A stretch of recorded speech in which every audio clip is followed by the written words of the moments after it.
भगवान शिव का जब विवाह होने वाला था तो विवाह का जो संयोजन है, ऑर्गेनाइजेशन है, हरिद्वार की ही घटना है, वो भगवान नारायण ने अपने हाथ में ली। जब श्रृंगार की बारी आई तो भगवान ने भगवान शिव से निवेदन किया कि आप श्रृंगार कर लीजिए। भगवान शिव बोले श्रृंगार की कोई आवश्यकता नहीं। बोले कलश का कितना श्रृंगार होता है, उसके ऊपर लोग फूल पत्ती चढ़ाते हैं, कुमकुम डाली जाती है, पर अंदर क्या रखते हैं? मिट्टी। बोले ये जो शरीर है मिट्टी ही तो है, इसके ऊपर श्रृंगार की आवश्यकता है। मैं बोले भस्म को धारण करूंगा।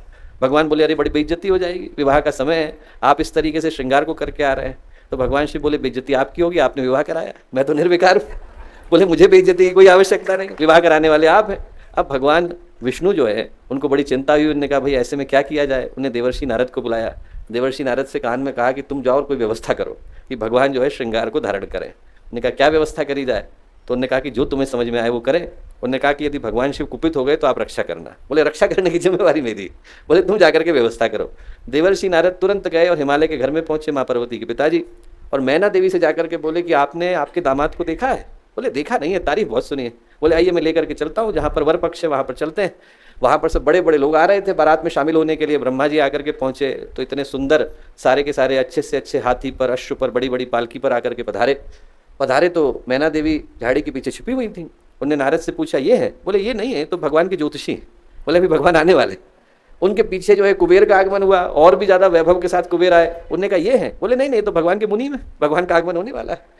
उनके पीछे पीछे और बड़े बड़े लोग आए, एक के बाद एक लोग आने लगे। मैना देवी हर बार पूछती कि ये है? बोले ना ना ये नहीं है, भगवान का आगमन होने वाला है।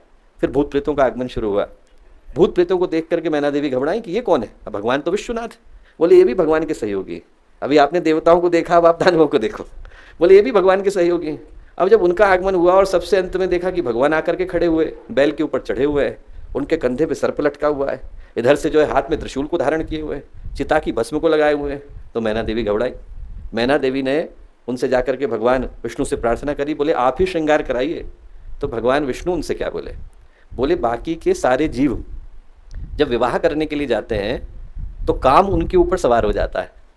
भगवान शिव वो हैं जो काम को भस्म करने के बाद विवाह करने के लिए जा रहे हैं।